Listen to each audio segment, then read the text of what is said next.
Bismillahirrahmanirrahim. Assalamualaikum warahmatullahi wabarakatuh.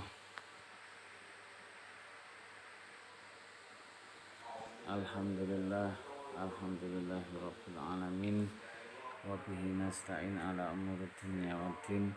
Wassalatu wassalamu ala asrofil anbiya wal mursalin habibina wa syafi'ina Muhammadu wa ala alihi wa ashabi ajma'in. Amma ba'du. Alhamdulillah, kita bersyukur kepada Allah bisa melanjutkan perkuliahan, yaitu pada tema aliran Qadariyah atau Furqah Qadariyah.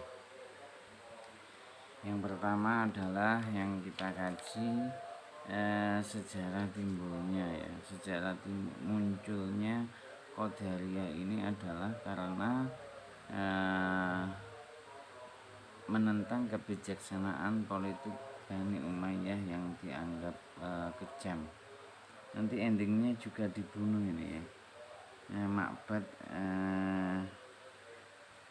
mati terbunuh pada tahun 80 Hijriah. Yang melanjutkan yaitu siapa? Ghailan, ya.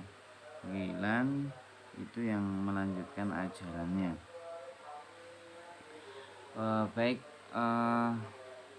Definisi kata Qadariyah berasal dari kata kerja qadara yang bermakna memutuskan.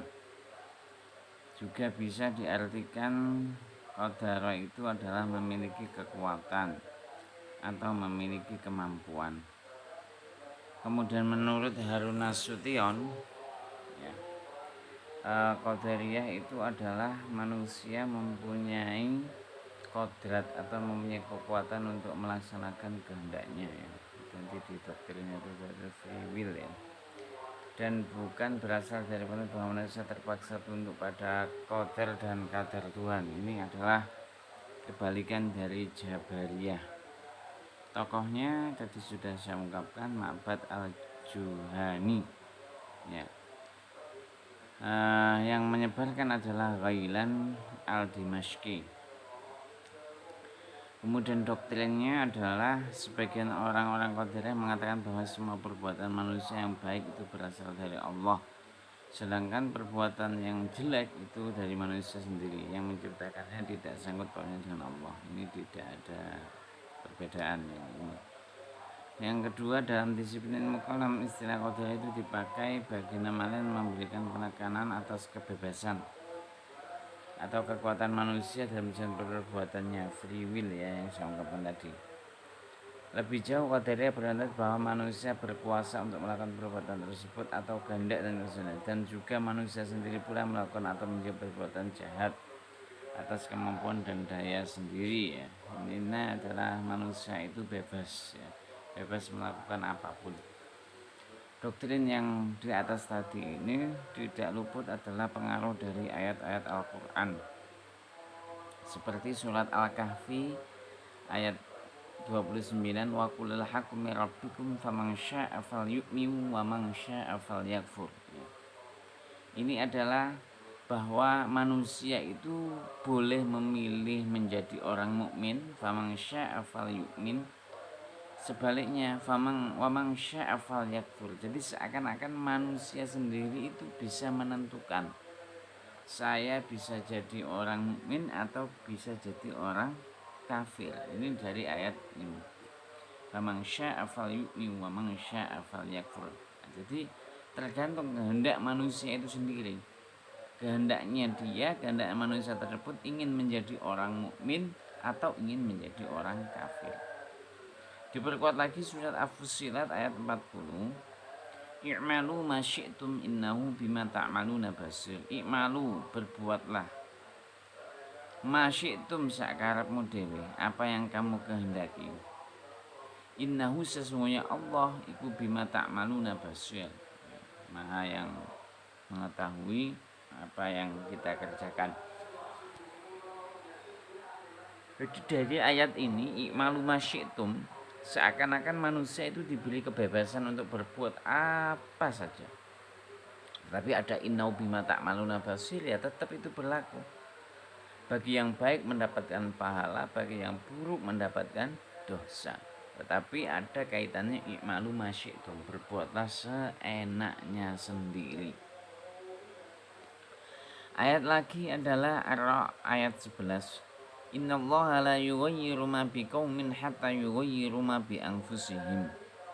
Innallaha sesungguhnya Allah iku la yughayyiru orang rubah sapa Allah ma ing sesuatu biqaumin terhadap kaum tersebut hatta yughayyiru ma bi anfusihim sehingga merubah sapa mereka ma sesuatu bi anfusihim sekalian diri mereka. Jadi yang bisa merubah kita ini menjadi baik, kita ini menjadi buruk, kita ini menjadi kaya, kita ini menjadi miskin, atau apapun saja, itu adalah diri kita sendiri. Ya, ini menurut Qadariyah memakai ayat-ayat ini diperkuat dengan ayat-ayat yang di sini.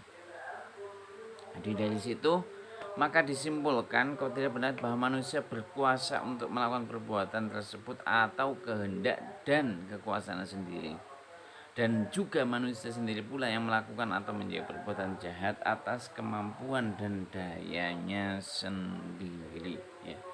Ini bagi Qadariyah yang ekstrim ini seakan-akan dia itu mengingkari adanya takdir, bahwa segala sesuatu itu sudah ditakdirkan oleh Allah. Ya. Nah, memang di awal sudah saya kasih gambaran juga takdir itu tergantung perspektif.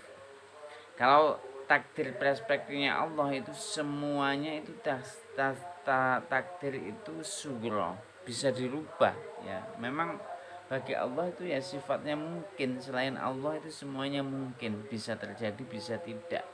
Maka takdir pada perspektif Allah itu adalah mungkin atau takdir sugro. Tetapi takdir perspektif manusia itu adalah takdir mubrom yang tidak bisa dirubah.